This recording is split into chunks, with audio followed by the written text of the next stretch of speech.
Hello students, स्वागत है आपका हमारे चैनल पर। देखिए, ये आपको कक्षा 11वीं जो कि आपकी त्रैमासिक परीक्षा होने वाली है, तो कक्षा 11वीं वालों के लिए मैंने फिजिक्स के कुछ इंपॉर्टेंट क्वेश्चंस यहाँ पे सिलेक्ट करके आपको बता रहा हूँ। ये सिलेक्टेड क्वेश्चंस हैं जो आपके लिए त्रैमासिक परीक्षा में बहुत ज़्यादा हेल्पफुल होंगे।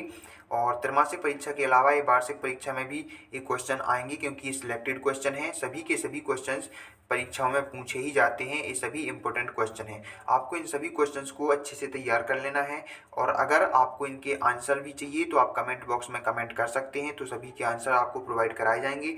फिलहाल आपको यहाँ पे क्वेश्चंस प्रोवाइड कराए जा रहे हैं जो कि बहुत ज़्यादा इंपॉर्टेंट हैं, तो आप इनको अच्छे से तैयार कर लें और अपने दोस्तों को भी शेयर कर दें ताकि उनको भी इसका लाभ मिल सके। और अगर आप मेरे चैनल पर पहली बार आए तो चैनल को सब्सक्राइब जरूर कर लें, साथ में बेल आइकन को भी प्रेस कर दें ताकि इसके आगे जो भी मैं वीडियो अपलोड करूँ उसका नोटिफिकेशन आपको तुरंत मिल जाए। तो एक एक करके देखते जाइए। कक्षा 11वीं वाले फिजिक्स के क्वेश्चन है, ठीक है। फिजिक्स यानी भौतिक विज्ञान या भौतिक शास्त्र, ठीक है। तो पहला क्वेश्चन देख लें आप यहाँ पे। भौतिक समीकरण यहाँ पे दिया गया है S बराबर U T plus 1/2 A T का स्क्वायर की सत्यता की जांच कीजिए। पहला आपका इम्पोर्टेंट क्वेश्चन है।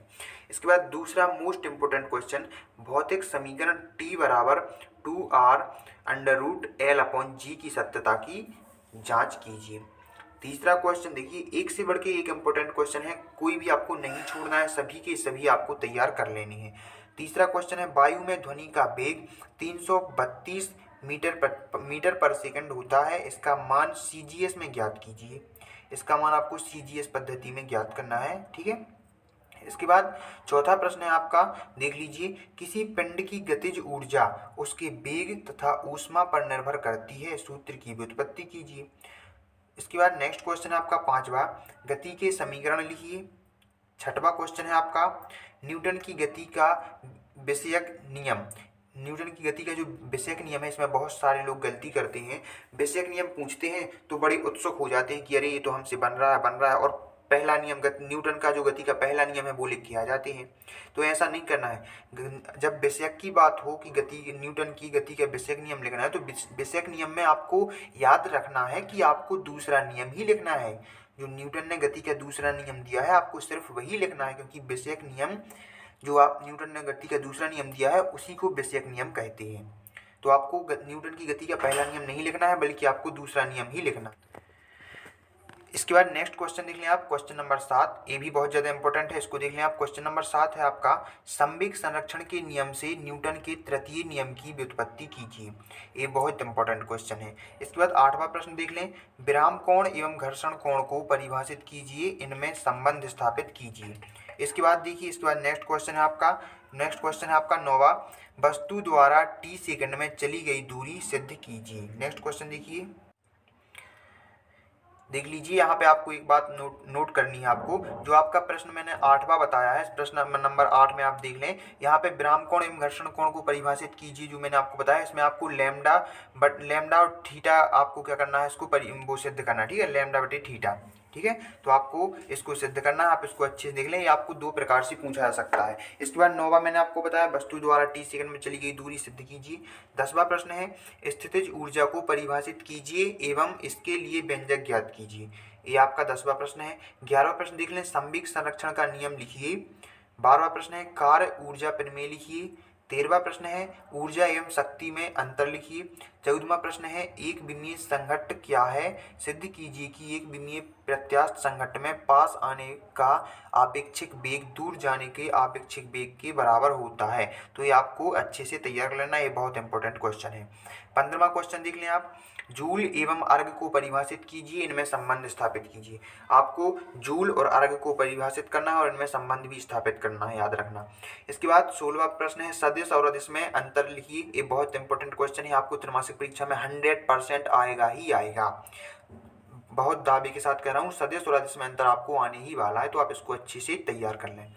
इसके बाद देखिए, एक विमीय, द्विविमीय एवं त्रिविमीय गति को परिभाषित कीजिए। एक विमीय, द्विविमीय एवं त्रिविमीय गति को परिभाषित कीजिए।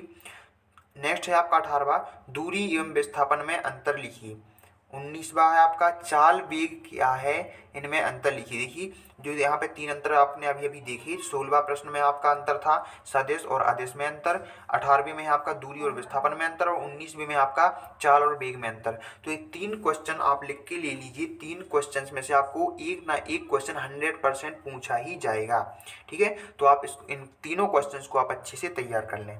इसके बाद नेक्स्ट क्वेश्चन देख लें आप। 20वां प्रश्न है, एक समान गति में स्थिति समय ग्राफ को समझाइए, या एक समान गति से स्थिति समय ग्राफ के द्वारा वेग के सूत्र की व्युत्पत्ति कीजिए। ये आपका 20वां प्रश्न है। 21वां प्रश्न देख लें आप। प्रक्षेप गति से आप क्या समझते हैं, सिद्ध कीजिए कि प्रक्षेप का बल परवलयाकार होता है। इसके बाद 22वां प्रश्न देख लें आप। 22वां प्रश्न है आपका वान डेर वाल्स समीकरण देख लें। यहाँ पे वान डेर वाल्स समीकरण लिखना है आपको। क्या करना है, इसकी विमा लिखनी है। वान डेर वाल्स समीकरण P plus a upon V square V minus b is equal to R T में ए और बी की विमाएँ ज्ञात कीजिए। ए और बी की आपको विमाएँ ज्ञात करनी। ठीक है, इसको आप अच्छे से तैयार कर लें। 23वां प्रश्न है, एक समान गति में वेग समय ग्राफ समझाइए। इसके बाद नेक्स्ट है आपका 24वां। देखिए न्यूमेरिकल टाइप में क्वेश्चन है, इंपॉर्टेंट है। 24वां देख लें आप। 100 ग्राम द्रव्यमान की एक गेंद 1 मीटर प्रति सेकंड के वेग से आकर किसी दीवार से टकराती है और 0.8 मीटर पर सेकंड के वेग से वापस लौट जाती है। इसकी गतिज ऊर्जा में परिवर्तन ज्ञात कीजिए। इसकी गतिज ऊर्जा में क्या परिवर्तन हो रहा है वो आपको ज्ञात करना है। 25वां देख लें आप। एक स्प्रिंग पर 2N का बल लगाने से उसमें संपीड़न 1 सेंटीमीटर होता है। स्प्रिंग बल नियतांक तथा स्थितिज ऊर्जा ज्ञात कीजिए। तो ये आपके 25 क्वेश्चन हो गए जो मोस्ट इंपोर्टेंट क्वेश्चन है। आप इनको अच्छे से नोट कर लें। अगर आपको इनके आंसर नहीं मिल रहे हैं, आपके पास इनके आंसर नहीं है, तो आप कमेंट बॉक्स में कमेंट कर सकते हैं। मैं इन सभी के आंसर आपको प्रोवाइड करा दूंगा। अगर आपको ये वीडियो पसंद आए तो वीडियो को लाइक कर दीजिए, और चैनल पर अगर पहली बार आए तो चैनल को सब्सक्राइब कर लें। साथ में बेल आइकन को भी प्रेस कर दें ताकि जो भी मैं वीडियो अपलोड करूँ उसका नोटिफिकेशन आपको तुरंत मिल जाए। Thank you.